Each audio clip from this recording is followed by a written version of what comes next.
everyone. This video is on the topic of training dogs during adolescence. Now, there are some dogs that sail through puppyhood, adolescence, and adulthood easily, and the training goes really well, and you have this amazing dog that everyone says, oh wow, your dog's so well trained. But then there are some dogs that really struggle with adolescence and also start to develop different interests and desires during that period, and that can get in the way of your training. So for example, a little example is my little terrier, Tug. When I first got him, he actually had the issue that he had separation anxiety, so he really enjoyed being really close to me, and he was socially anxious. So when I would go on walks, he chose to walk next to me, and even though I highly reinforced it, it wasn't really the same picture as him choosing me over things that he wanted to do, because there were very little things that he wanted to do. So when he went into adolescence and I had built his confidence in training, what started to happen is he started to pull on leash, because no longer was I the only thing that he wanted to be around, and this training was the only thing he wanted to do. He wanted to mark, he wanted to investigate, he wanted to see stuff in the world, and he was very interested and excited about this new world and his new confidence. So he started pulling on leash. So it was like I suddenly had an untrained dog.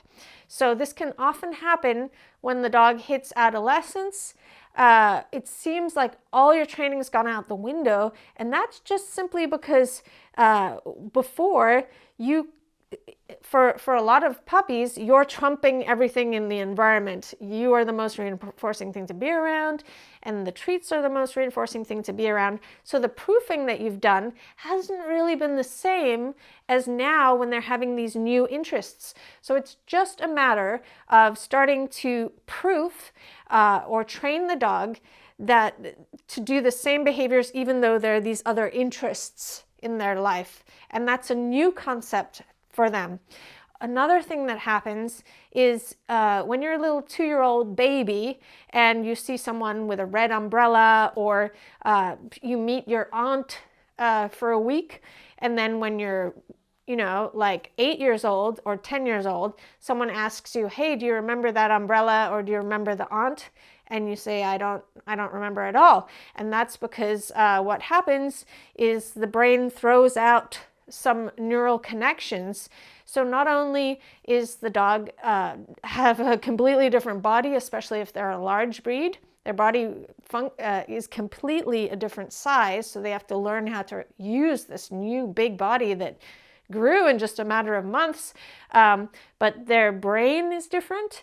They have different hormones in their body going around, and they might not remember the training that you did. So, and they have different things that they find reinforcing.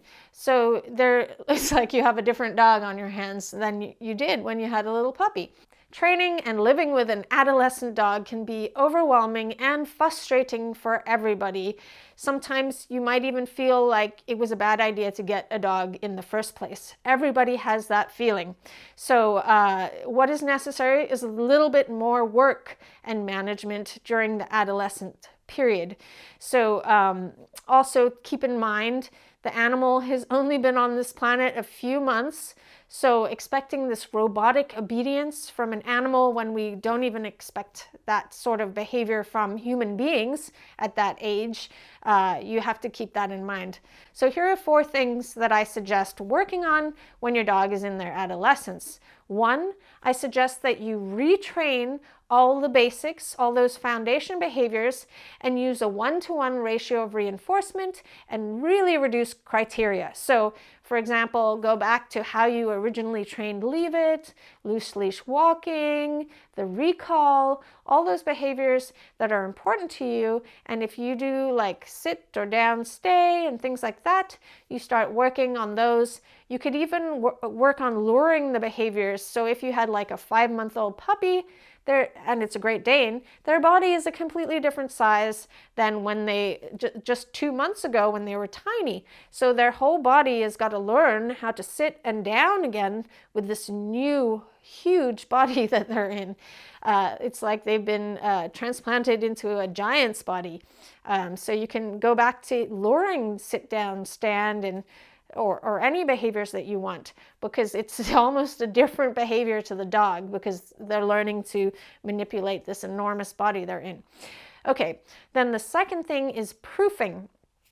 As I said earlier, when you were proofing with a puppy, if they like being around you more than everything else, then perhaps, if you were using the distraction of people and dogs, they weren't that interested in going to see those people. So it wasn't really the same proofing games as when they, in this new environment, when they're having different interests and finding different things reinforcing. So going back and proofing the behaviors after retraining them. And then focusing on impulse control games. So what do I mean by that?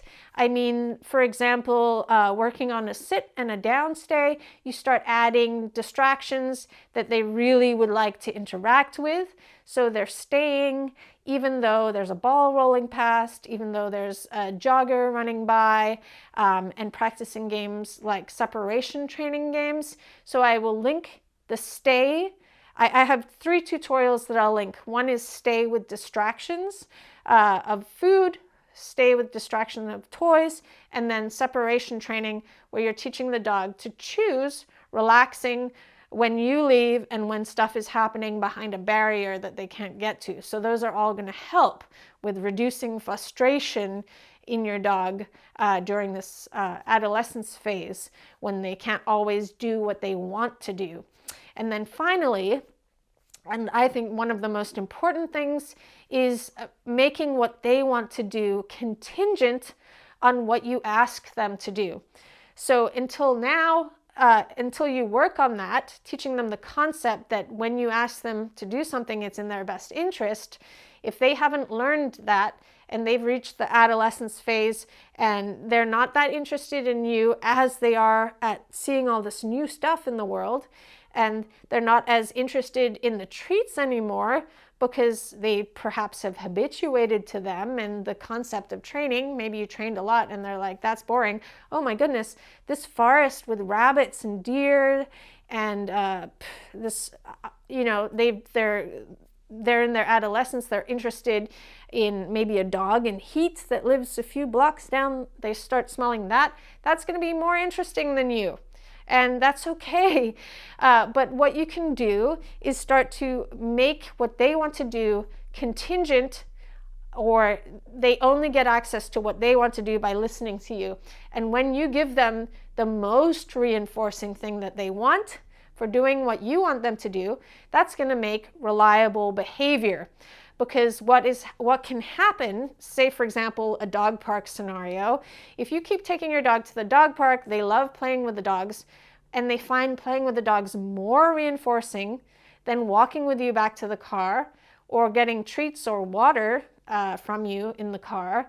If they find the dogs more reinforcing, and every time you call them away from the dogs, you're taking away the most reinforcing thing for them, you're actually using punishment. You're punishing them by taking away what they like, by doing what you ask them to do. And that's why dogs stop coming back. So what you need to do is think up ways that you can reinforce the dogs with what they want. So for example, when you get to the dog park, you ask your dog to do something for you to then gain access to the other dogs. And then as soon as you get in there, you can call your dog away from those dogs, pretend you're going to put the leash on, and then re-release the dog to get to play again. So you could even use treats, so they get a bonus treats or toy play, and then release back to what they wanted to do. So when you call them or when you ask them for stuff, it's not predicting that you're going to punish them by taking away the things that they enjoy. So that is extremely, extremely important. And that is really going to build your relationship and really give you the power to utilize everything in the environment that they want as reinforcers. Now, of course, you can't use things like getting to chase squirrels or go to see the dog in heat, probably, depending on your situation. But you can use a whole lot of other things and then generalize the concept. So if they really want to sniff a bush that dog down the block has peed on, you can move away from the bush because maybe they're too excited being close to the bush. You go in the middle of the road. You wait a little bit of time, see if your dog can do something for you, and then you can say, okay, go sniff, and then the dog can sniff the bush. And then you can see if you can call the dog away from sniffing the bush, and then the reward will be to go back to sniff the bush. So those are some amazing games to play with adolescent dogs to build your relationship, to build your reinforcement value with your dog, and hopefully you will get out of that adolescence period with minimal frustration. I hope you enjoyed this video. Thank you so much for watching. If you'd like to support my work, don't forget to like, comment, and subscribe to my channel. You can also become a supporting member of Channel Kiko Pup by clicking the join button. See you later.